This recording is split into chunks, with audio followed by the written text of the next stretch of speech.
every product or service, online, offline, anything, we use for one reason and one reason only. Doesn't matter what the product is. We use every product that we use to modulate our mood, to feel something different. So your job in product design is to figure out what is that internal trigger and how does your product satisfy it better than the alternatives. We have to start with that. And what many companies do is they say, we want people to use our product. Therefore, we're going to gamify it. And I'm not anti-gamification, but it goes to show you where it's misapplied. Typically, gamification falls flat. And it falls flat because people first look at the tools. Let's look at games. Games are engaging. Let's do more game-like things. Well, points and badges and leaderboards. Let's put that in our game. What we end up doing is we serve chocolate-covered broccoli. Chocolate-covered broccoli is when we take something that we want people to eat. Eat your broccoli. It's super healthy. It's good for you. And we take something we think they want, chocolate, we put it on top, and then we serve an unholy mess. Nobody likes chocolate-covered broccoli. Creating great products isn't just about product managers and their day-to-day interactions with developers. It's about how an organization supports products as a whole, the systems, the processes, and cultures in place that help companies deliver value to their customers. With the help of some boundary-pushing guests and inspiration from your most pressing product questions, we'll dive into this system from every angle and help you think like a great product leader. This is the Product Thinking Podcast. Here's your host, Melissa Perri. Hello, and welcome to another episode of the Product Thinking Podcast. Today, I am joined by the author of Hooked, Nir Eyal. Welcome, Nir. Thanks, Melissa. Great to be here. Yeah, I'm excited to have you. So I met Nir a long time ago on the Mind the Product boat trip that we took after that in San Francisco. And I hadn't written Escaping the Bill Trap yet. So I was like, oh, tell me about, writing this book. And your book has made such an impact on product managers. Can you tell us a little bit about how did you get involved in the world of product and what led you to writing the book? Sure. So it started a couple companies. First one had a successful exit. The second one was acqui-hire type of exit. So it was good, but not that great. And on to my next company. I wanted to start another business. I started to look around and put together some hypotheses of what kind of products would be useful to work on. And I had this hypothesis that the future of product design would depend upon habits, principally because this was 2012, so the iPhone was only 4 years old. And I could tell that as screens were shrinking, as we went from desktops to laptops to mobile devices to wearable devices, and now we have products like the Amazon Alexa, that there is no interface at all, no visual interface at least. I realized that habits would become increasingly important because there's less screen real estate to trigger people with what we call external triggers. So external triggers are all the visual stuff that tells you what to do. Click here, buy now, play this, whatever. So as the screens shrank, that meant habits would be increasingly important. Why? Because if you're not in someone's visual field, right? If you're not on the home screen of their iPhone, all you have is habits. If you're not on the home screen of their phone and you're not a habit, you're toast. Might as well not even exist because the customer won't remember to use you. So I said, okay, well, whatever it is that I do next, I have to figure out how to make it into a habit so that it can positively improve people's lives. And so I looked around and said, okay, where's the book on how to build habit-forming products? Couldn't find the book. So I started researching and writing and originally just blogging about the topic. I had many friends who were my former colleagues and clients at many of these companies now, companies like Facebook and Twitter and Instagram and WhatsApp and Slack and Snapchat. Like I knew many of the people at these companies. And so I kind of started poking them to figure out, how do they do what they do? How are these companies so good at changing user behavior and forming habits? And I spent a lot of time at the Stanford Library and speaking with researchers in the field. And I coalesced what I learned into, over 2 years of blogging it out. I coalesced this topic into what is called the Hooked model, which is these 4 basic steps that we see repeated time and time again in all sorts of habit-forming products. Enterprise, consumer web, online, offline, you see the same hooks again and again and again. And so the idea was, what if we could steal the secrets from these big tech companies so that we can democratize these methods so that we can make all sorts of products habit-forming in a good way? What if we could get people hooked to exercise? Fitbod does that. They get people hooked to exercise. What if we could get people hooked to education? Well, a company that used the Hook model, Kahoot, does just that.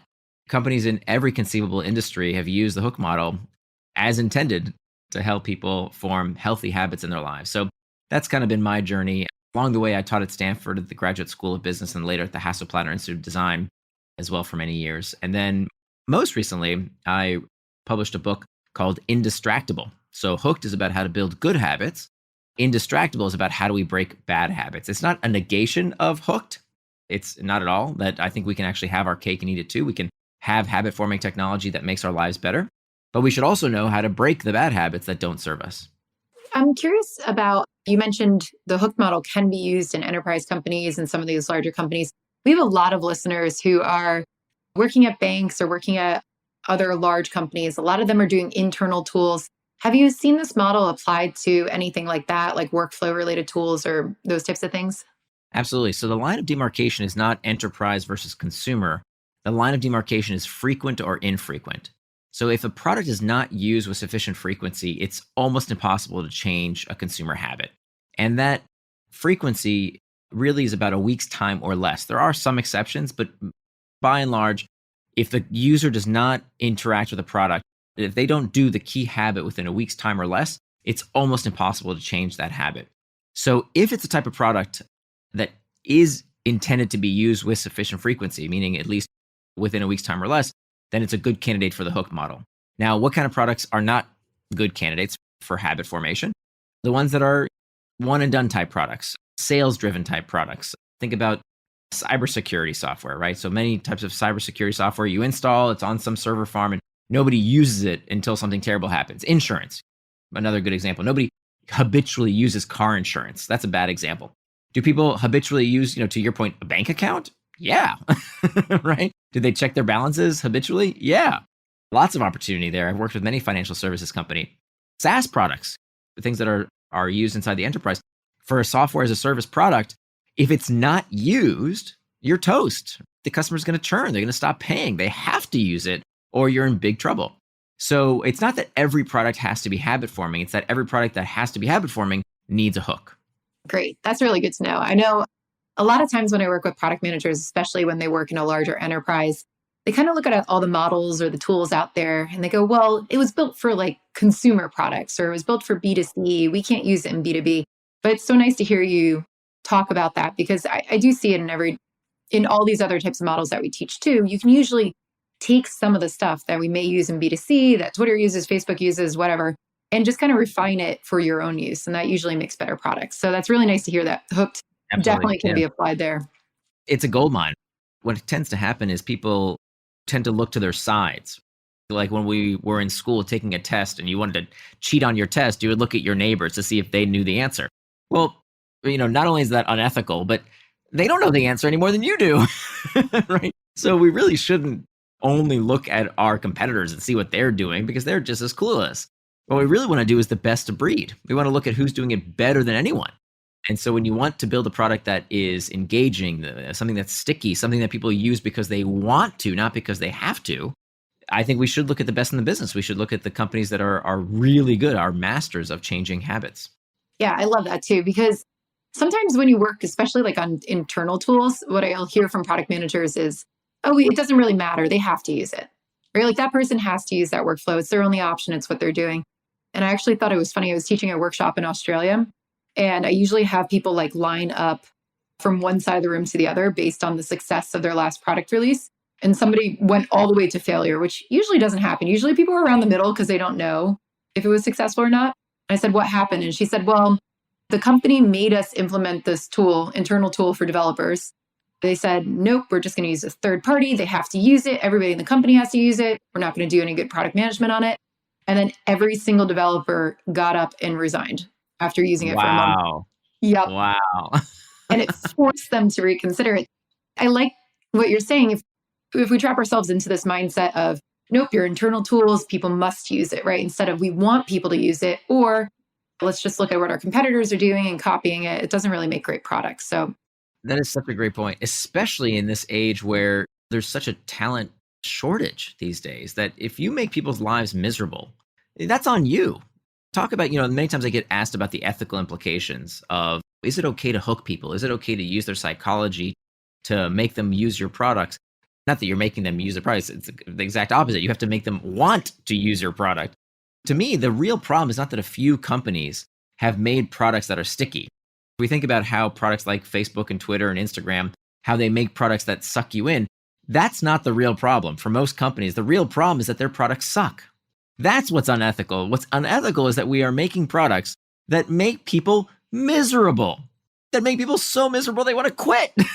So if you're taking the lazy route and not figuring out how do you make a product that people love, that people want to use, that's on you. I think that is unethical. And there's so much opportunity out there. I mean, there's so much low-hanging fruit, especially when it comes to these products that other people aren't thinking. Like in consumer web, you're fighting with tooth and nail with people in the App Store.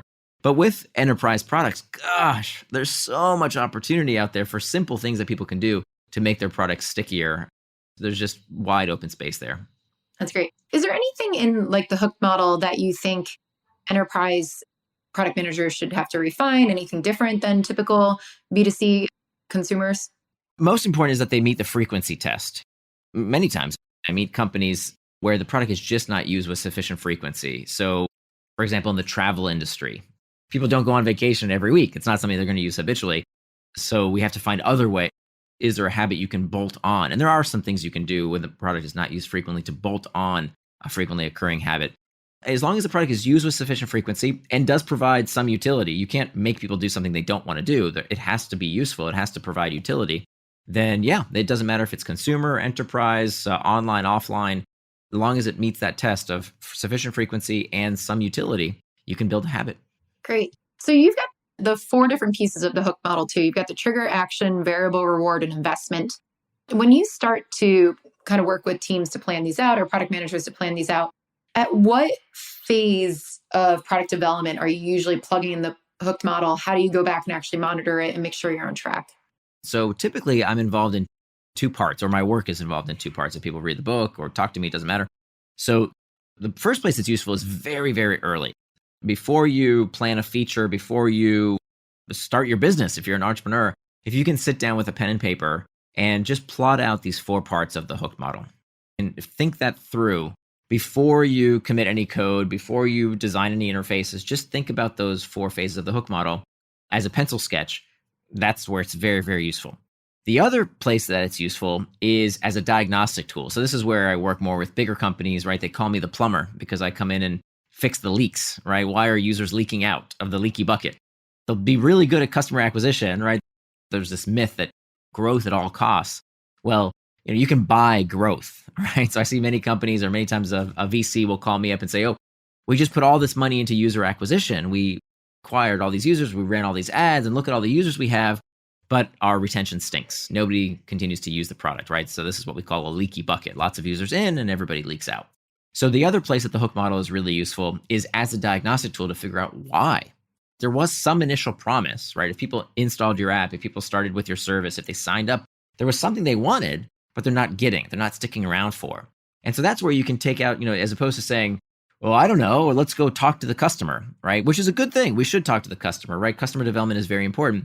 The problem is that there are many things that customers cannot articulate to you. I mean, we've all been here. A customer will tell you, I want this. If you make this, oh, I totally use it every day. And then you build that and they don't do it, right? Because they don't know. There's many things that are inarticulatable needs the customer has that we don't know just by asking them. They're not able to tell us. So instead of asking them to design the product for them, or even worse than that is asking the hippo what they want, right? Everybody knows the hippo, the highest paid person's opinion. Who knows that? Why do we suddenly think that the CEO, just because they make more money than us, is going to have the answer to our problem? Certainly not the VCs. Never ask the investors. They have no clue. What we have to do is to look to some consumer psychology. Everything in Hooked is 50, 60-year-old research. I've just applied it to a new framework, a new lens for the product development industry, specifically around tech. But the research in it is decades old, very good research. So I think that should be our model. That should be our guide to figure out what do we build next? How do we refine? Where's the problem? How do we stop up the leaks? We look at these 4 steps of the Hook model, and that's where we can diagnose the problem to hopefully fix it. Cool. So one of the pieces I was always curious about, it's a variable reward. I can completely understand that, like in gaming. By the way, do you play Wordle? I've been wanting to ask you this. I know about it. I haven't played it yet. My daughter apparently is coding it in Python. So she said it was pretty simple. I haven't played it myself though. That's so cool.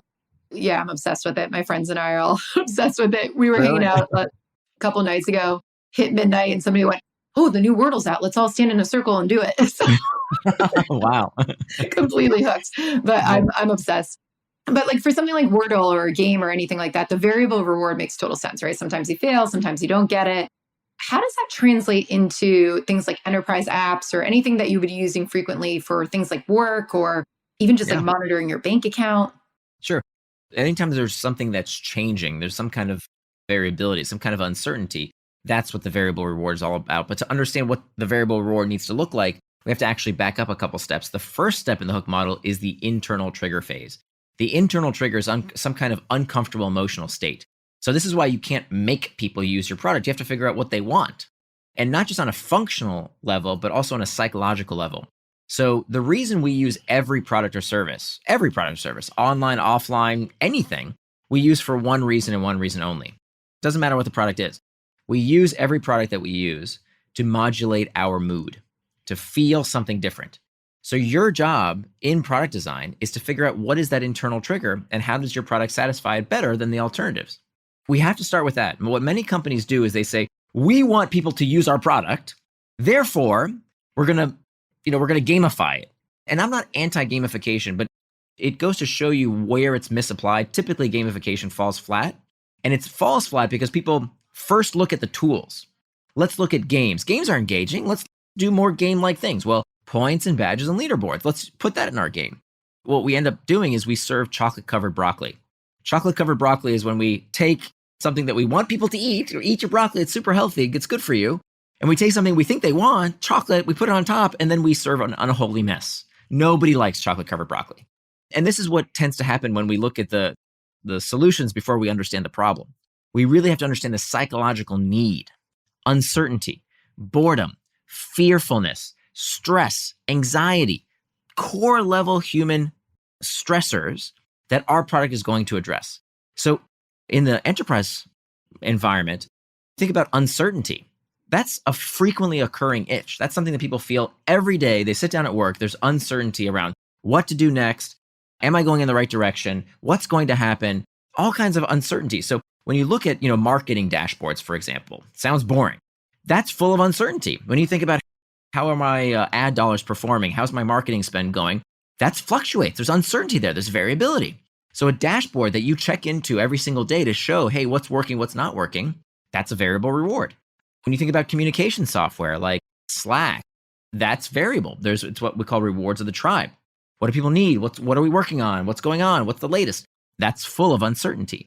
When you think about project management software, right? How are things progressing? Anytime you can find a customer need with a question mark at the end, that's the variable reward. So the variable reward satisfies that itch. It either brings more variability in cases where the user wants that. So for example, if the internal trigger is boredom, so let's go back to the gaming space. If the internal trigger is boredom, gamification works really well because the antidote to boredom is entertainment, and games entertain. But this is why it's so important to get the right internal trigger. If you give somebody points and badges and leaderboards when the internal trigger is workplace uncertainty or anxiety, I don't want your stupid gamification. Get out of my face, right? It doesn't solve the problem. It doesn't scratch the itch. So don't do it. If the internal trigger is uncertainty, give them assurance. So it's always about connecting the internal trigger with the variable reward. Okay, that makes a lot more sense now. And I like that. I've seen so many people just put like badges on stuff that does not need to have badges. Terrible. It's terrible. There's nuance here. Sometimes gamification is great, but in a corporate setting, it's almost always awful. Yeah. And I think everybody listening to that needs to remember that. So don't try to gamify your things. Right. It's kind of a lazy approach. And if you think about it actually for a minute, I often hear about like, well, aren't you advocating just gamification? I say, no, I'm not. That's not what I'm saying at all. It's so much deeper than that. And even if you take a step back and you think about games aren't that sticky. Games are engaging for a little while, right? Okay, today we're all playing Wordle. Like what, a week and a half ago, everybody was playing Among Us. And before that, it was Angry Birds or whatever. Like these things are very fatty. Why? Because what happens is after a while, what was variable becomes predictable. Okay, let's take Among Us. Played Among Us. Oh my God, everybody's addicted to Among Us. And then, a hot minute later, it became pretty predictable. The same game again and again and again. It wasn't that exciting because it wasn't variable anymore. So we need to look for instances, if we want long-term engagement, we have to look for instances that are, in fact, not very game-like. Most games, unless they involve other people, this is really important. If you think about like World of Warcraft, people play World of Warcraft for decades. Why? It's not the game, it's the people. It's your guild. It's about the connection you have with others. So rewards of the tribe are much more engaging. Other people keep us engaged over the long term, much more than what we call rewards of the hunt, where it's just about the material or points or badges, those type of rewards. Yeah, that makes a lot of sense. I think that's probably also why I like Wordle, because it's all my friends are doing it. You see people on Twitter doing it, but there hasn't been a day I haven't gotten it yet. So it's not very variable, but I do enjoy that. So that makes a lot of sense with that. So you've got the different types of rewards you were talking about, like rewards of the tribe, rewards of the hunt, rewards of the self. When you're thinking about enterprise, you're pretty much, what types of rewards are we usually going for? You see all three. So every habit forming product needs to have at least one. The most sticky habit forming products have all three. So, email is probably the mother of habit forming technology. It's a technology that's been around for a very, very long time, and we keep using it. Why? Because variable rewards of the tribe is that, you don't know who the message is going to be from. Rewards of the hunt, what's in the message? Is it good news? Is it bad news? There's variability there. And then finally, rewards the self. There's a sense of mastery, completion, and competency that comes from checking those unread messages, right? There's almost like a leveling up of, okay, can I get to that mythical place called inbox 0? So it utilizes all three rewards. So we see the same going, with Slack. I think part of the reason that Slack or any, group messaging service is so sticky in the enterprise is because it utilizes all three types of variable rewards. But in the enterprise, with any habit forming product, that is, you need at least one, but the more the better. And then, on the same vein, you've got different types of triggers that you were talking about too, kind of up the funnel.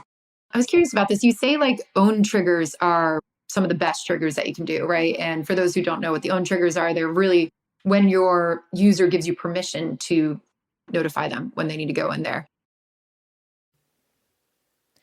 Did you know I have a course for product managers that you could take? It's called Product Institute. Over the past 7 years, I've been working with individuals, teams, and companies to upskill their product chops through my fully online school.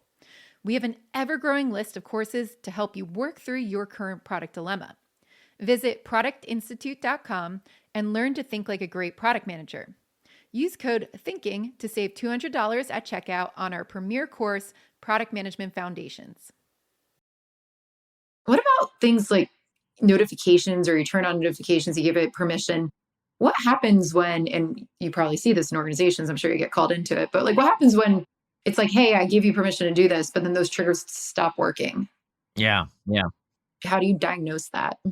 Sure. So there's two big categories of triggers. Internal triggers we talked about earlier, and then there's external triggers. So external triggers is what you'll be very familiar with. It's the pings, the dings, the rings, anything in our outside environment that tells us what to do next. As opposed to the internal triggers, this is where the information for what to do next is stored inside the user's memory. So an emotion and a response to an emotion, boredom, loneliness, fatigue, uncertainty, anxiety, that's internal trigger versus external triggers. Now, among external triggers, we have several types of external triggers: owned, paid, earned. There are different types of external triggers as well. To answer your question in terms of what happens if it stops working after a while, typically this is a problem that occurs when there isn't a good connection between the internal and external trigger. So the ultimate goal, where we want to go with a habit forming product, is that the user uses the product on their own without external triggers. So it's not necessary. We have to understand why someone's not responding to that external trigger, or what's happening with the external trigger. Sometimes they don't use the external trigger because they don't need it anymore. Meaning, we know that most of the time that people check one of these habit forming products, whether it's email, whether it's Slack, whether it's Twitter, 90% of the time, 90 studies find, it's not the external trigger. It's the internal trigger, 90% of the time. And that's the ultimate goal of a habit forming product, is that you don't need to send all those annoying pings and dings. You don't need to spend money on advertising. You don't need to send spammy messages. People use the product on their own. That's when the habit is actually formed. But if we're seeing it's not effective, we haven't created that habit at all, then typically the reason this occurs is because we haven't properly timed the external trigger. So the difference between an external trigger that gets a response that is welcomed, that is useful and one that feels like spam is one word. And that one word that differentiates spam from magic is context. Context. So I'll give you a good story to illustrate the point. So I was on a transcon flight. This was before COVID. And I remember I was sitting in the aisle seat, and there was a guy across the aisle seat from me who was taking a nap, right, on the flight. He had the pillow under his neck, and he had a blanket up under his chin. And the flight attendant comes down the aisle, and she turns to him, and she says, "Sir." And he doesn't wake up. He's asleep, right? So she says it louder. She says, "Sir." And again, nothing. So she says it a third time, this time really loud. Everybody, within earshot can hear it. She says, "Sir." And he wakes up. He says, "Whoa, what is it? What is it?" And she says, "Sir, what would you like to drink?" And this is such a great example, right? It's a ridiculous story. We've seen this happen, and it's awful. And we're like, how could the flight attendant do that? And we do that to our users all the time. We send them pings, dings, and rings on our schedule when it's convenient for us. Did that poor guy want a drink? Yes, but when he was thirsty, not when he was sleeping. So the idea here is that when you send those external triggers, they have got to be contextually relevant for that internal trigger. The closer together you can couple the external trigger with the internal trigger, you want to send that message the minute the person feels that emotional itch, stress, anxiety, uncertainty, whatever that emotional itch is, whatever that internal trigger is, that's the moment in time and place when you want to send the external trigger. That's when it's most likely to get a response. I love that story. That's a fantastic analogy. I'm going to use that. I'm going to tell somebody that story one day. So with the triggers too, that we were talking a little bit about product ethics a little bit earlier, and you mentioned it's unethical to build bad products for people, which I totally agree with. I'm curious what your take is, since you've done a lot with habit forming products, on things like Instagram, right? Where people are talking about now these internal triggers, I guess, of loneliness or wanting to see what's going on have become such a habit where people see all these images.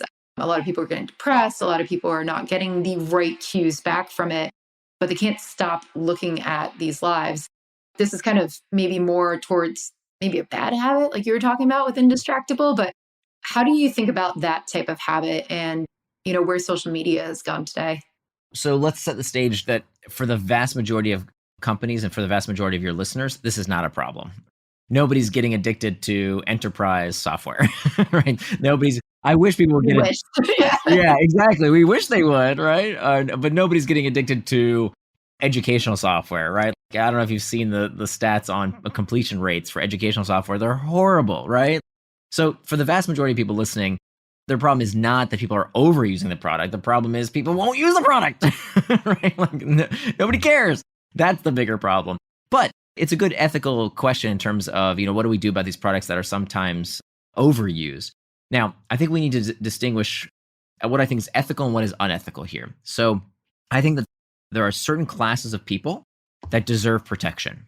Okay, children, for example. We have many laws in society that protect children. My 13-year-old daughter can't walk into a bar and order a gin and tonic. She can't go into a casino and start gambling on the roulette wheel. There are certain restrictions around someone who's underage because they're not of sound body and mind, right? We don't think that they're ready for that. So we pass certain laws to protect them. The other category that we don't currently protect that I think does deserve legal protection are people who are pathologically addicted. So when people say, this term addicted is so overused that it's lost its meaning. An addiction is a pathology. An addiction is not, ooh, I like it a lot. An addiction is a persistent compulsive dependency on a behavior or substance that harms the user. So it's something that despite harm, despite someone trying to stop, they are still compelled to do it. So very difficult to stop. It affects around 3 to 5% of the population, but clearly not everything that is potentially addictive addicts everyone, right? Not everyone who has a glass of wine with dinner is an alcoholic. Not everyone who has sex is a sex addict. That's ridiculous. So clearly it's something that affects a very small percent of the population that does deserve protection. So I've argued for years, and I've met with all the big tech companies about this, and unfortunately they haven't done anything about it, but I think it's time that we legislate some kind of rule like this that says you need a use and abuse policy. That if you use our product more than X number of hours per week, right? Give me a number. We're going to reach out to you and say, hey, you're using our product to the extent that it might indicate you're struggling with an addiction. Can we help? We need some kind of protections for people who are pathologically addicted. But if you're not a child and if you're not pathologically addicted, it's up to you. It's not your fault. It's not your fault that these things are so engaging. You didn't invent Facebook, but it is your responsibility. And the thing is that distraction, let's classify what this is. So if you're not an addict and you're not a child, even though we liked saying things are, oh, it's Mark Zuckerberg doing it to me, it's the tech companies doing it to me, they're all doing it to me, that feels good because it absolves us of responsibility. But if we're really honest with ourselves, it's not an addiction for 95% of us. It's a distraction. But when we call it what it really is, oh, it's a distraction? Now I got to do something about it. Oh, that sucks. Right? But the fact of the matter is people have been struggling with distraction forever. Literally, the Greek philosopher Plato was complaining about distraction 2,500 years before the internet. So distraction is nothing new, right? In my generation, they called us couch potatoes because we watched too much TV. And before that, they talked about the radio. And before that, the comic book. People will find stuff to distract themselves no matter what. But it's the people who stand up and say, no, I decide how I will control my time and attention. I will become indistractable. Those are the people who really do choose their life. And so that's why I really wanted to write this book, Indistractable. For me, I was personally struggling with distraction quite a bit. And it was taking a toll on my family. It was taking a toll on my health. It was taking a toll on my work. And so I wanted to solve this problem for myself. And at first I did what everybody does. Oh, I blame the technology.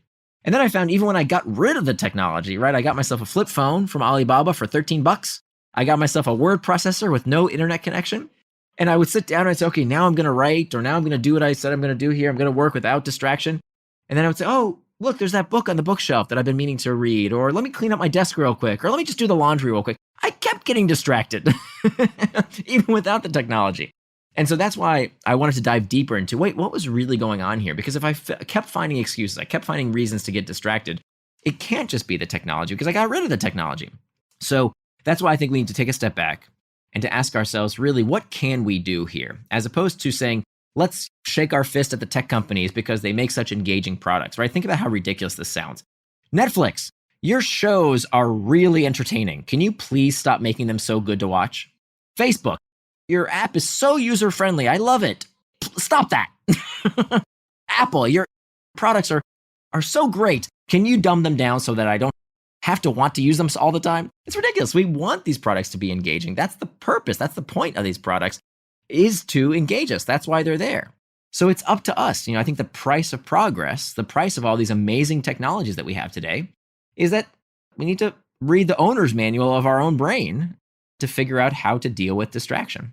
In order to get to the root cause of the problem, what's the real cause, not just the proximal cause, not just whatever, devices in our hand, but the root cause, we need to understand this fundamental truth that time management is pain management, that all distraction is spurred by a desire to escape discomfort. It's back to those internal triggers. It's uncertainty, stress, anxiety, fearfulness. That is the number one cause of distraction. So the first step to becoming indistractable is to master those internal triggers. A few very simple tools anyone can learn how to use in a few minutes to know what to do when you feel that discomfort, right? When you feel stress, anxiety, fatigue, do you do what most people do, which is to escape that discomfort with, let me just, check the news, let me take a drink of booze, let me eat some food, let me check Facebook, let me do whatever to get my mind off of that discomfort? Or do you use that discomfort to propel you forward like rocket fuel towards traction rather than distraction? That's great advice. Okay. Yeah, that makes a little bit more sense about where those triggers come from. So your flip phone, I'm curious, do you still have it? I think I have it in some shelf somewhere, but I don't use it Okay, anymore. now that I understand. I went back to my iPhone. Cool. That's great. This is what kind of bugged me about some of the advice out there. When you read most books about distraction and focus, it's get rid of your phones, get rid of technology. Well, thanks, stupid. I'll get fired if I do that, right? I need these tools. This is my job. And I think many people feel that this advice of, digital detoxing, it's not realistic and it's not helpful and it's unnecessary, because I really do think that we can get the best out of these tools without letting them get the best of us. Yeah, I really like that philosophy. I've tried, deleting email applications on my phone when I'm on vacation, that type of stuff, but you still go back to it at the end of the day. It's definitely like an internal motivation rather than the app just sitting there looking at me that I've noticed. And that awareness of knowing, hey, that's really what's going on. That's with any distraction, by the way. It's not just tech. It's, I used to be clinically obese. And let me tell you, the reason I overate, it wasn't because I was hungry. It wasn't even because the food was delicious. It was because I was eating my feelings, right? I was eating when I was bored. I was eating when I was lonely. I was eating when I felt shameful about how much I had just eaten. That's what causes these distractions in all forms, whether it's at work, whether it's at home, whatever facet of your life. If you're not doing what you said you're going to do, we've got to come to grips with this icky, sticky truth that it's because of a feeling. We are escaping an emotion. If we don't master those internal triggers, they become our masters. Yeah. Fantastic advice. I'm sure everybody listening to this can agree with that too. So one thing I was wondering about too, we were talking about this a little bit. Distractions are not only on a personal level. I find that also corporations and companies get very easily distracted trying to go after like the new shiny thing, the new feature over there, or hey, my competitor just did this. We have to keep up with it, figure out the roadmap, go after it. Do you do any work with companies when it comes to trying to limit distraction? And can you use some of those principles in a corporation or in a company culture? Yeah, so there's a whole section in my book, Indistractable, about how to build an indistractable workplace. Because there's a lot of things you can do as an individual to become indistractable, and we definitely should do those things. But, I'm not so naive to not understand that working in a company, we are subject to the whims of other people, right? If your boss wants this and your colleague wants that, that can be very distracting. So how do you deal with that? How do you build an indistractable workplace? The good news is that there are all kinds of things that we can do to help manage our managers. So when it comes to company, I think your question is more of like, how does companies stay on track? How do companies not get distracted? Well, from a strategy level, that's the boss's job, right? Like the boss's job is to set strategy and stick to it. But what oftentimes happens is that when a boss isn't capable enough to set priorities, they'll shuffle that to a layer down. They'll say, here's all the stuff we need to get done. Here, do it all. And they'll just push it down on the next layer and expect miracles to happen because they don't want to make the hard choices and the hard trade-offs of prioritizing. I mean, I've been doing angel investing for years. I've invested in over 30 companies and 6 unicorns. The number one thing I look for in an entrepreneur is their ability to prioritize. It is the only job of a CEO is the ability to prioritize. Everything else is detail. So what happens if you have a boss or a manager who doesn't know how to prioritize properly, who does go from shiny pony to shiny pony, one thing to the next and pushes all that work down to you? Well, what you have to do is to show them how you spend your time. Okay. And this is going to be a very foreign concept to a lot of people because it's going to feel like micromanaging, but it's in the opposite direction. If someone asks you to do what I'm about to tell you, you'd probably say that's micromanaging. But what I'm telling you is you do it to your boss. Okay, here's how it works. This is called schedule syncing. Schedule syncing. Schedule syncing is when you sit down with your boss. This takes maybe 15 minutes a week. So you sit down Monday morning, you go to your boss, and you show them your time-boxed calendar. And so we didn't get into time boxing, but time boxing is essentially when you plan what you're going to do with your time. It uses a technique called setting an implementation intention, which has been studied thousands of times. It is the most well-researched time management technique and is by far the most efficient thing. By the way, to-do lists, just as a side note, are one of the worst things you can do for your personal productivity. One of the worst things you can do because time boxing is way, way better. So when you have a time box schedule, you can take that artifact. Now you have something you can actually show, you can print out physically and show your manager. You show them, hey, here's the week ahead. Okay, here's how I'm spending my time. See, I've got this meeting here. I'm going to spend 2 hours on working on this project. I'm going to spend an hour on email. Here's how I'm going to spend my time for the work week ahead. Now you see this other piece of paper? Here's all the things you wrote for me or that you'd like me to get done. I'm having trouble prioritizing my time. Can you help me prioritize? What this does is save you from probably the worst productivity advice ever given, and we've all heard it a million times, which is if you want to be more productive, you have to learn how to say no. What kind of stupid, that's the kind of advice only a professor could tell, right? Only someone with tenure would give you that advice. If you tell your boss no, you're going to get fired. That's stupid. So you don't say no, you say, help me reprioritize. Okay, here's my schedule. There's only so many hours in the day. Here's what I'm working on. Here's the stuff I don't know where to put in my calendar. Help me reprioritize. And what you are forcing them to do is do their job. Tell me what's more important. Do you want me to go to that meeting or would you prefer I worked on that other project? That's the only way to do it. It sounds like it's different. It sounds like it's a lot of work. It's a very well-researched technique. It'll take you maybe 15 minutes to make that calendar every week. And it'll take you another 15 minutes to sit down with your job and with your boss and have this conversation. And let me tell you, they will worship the ground you walk on because every manager is constantly thinking, what are you doing all day? Right? Like even though if they know you're busy, they don't know how you're spending your time. So giving them that insight, giving them that transparency, and hey, here is how I spend my time, right? That is a game changer. And that can only be done with schedule syncing. That's fantastic advice. And I know there's tons of product managers listening because they send in questions about this all the time of like, how do I get my boss to prioritize? Here you go, right? Really good advice for them to look at that. And what you were also saying about, not saying no. I think as product managers, we're told like our job is to say no. I know I've definitely said that earlier in my career too, be like, your biggest thing you can do is no. But as you were talking, I was kind of reflecting and going, yeah, that's true. Like, I don't think I've told people explicitly no anymore. And the thing that works is going, okay, if you want that, that means you don't get this. Is that good? Or do you want that? But you can't do both. Exactly. How do you want to reprioritize? I mean, think about it. It's as if you walked into a candy shop as a kid with an unlimited budget. You would take all the candy, right? So you need a constraint. Bosses need a constraint to say, look, we are resource constrained. Constrained on time, constrained on people, constrained on money. What is the trade-off here that you're willing to make? That is the boss's only job. Prioritize. Tell us what to work on. What's more important, right? So you're forcing them to do their job. Yeah. And if you're a boss listening to that, please remember that is your job. Yeah. It's not to micromanage it, it's to prioritize. Exactly. Definitely great advice. Well, thank you so much, Nir, for being on the podcast with us. If product managers want to go learn more about you, where can they find more of your work? Thank you. My blog is nirandfar.com. That's spelled N-I-R, like my first name. So nirandfar.com. And my 2 books, the first book is called Hooked, How to Build Habit-Forming Products. And the second book is Indistractable, How to Control Your Attention and Choose Your Life. And they're both available wherever books are sold. Great. And I'm hoping all the product managers listening will go out and buy those books. They are fantastic. I've read them. And for those of you listening, if you enjoyed this podcast, please leave us a review wherever you listen to podcasts. Make sure you hit that subscribe button so that you get notified every Wednesday when we get a new episode out there. And we will see you next week.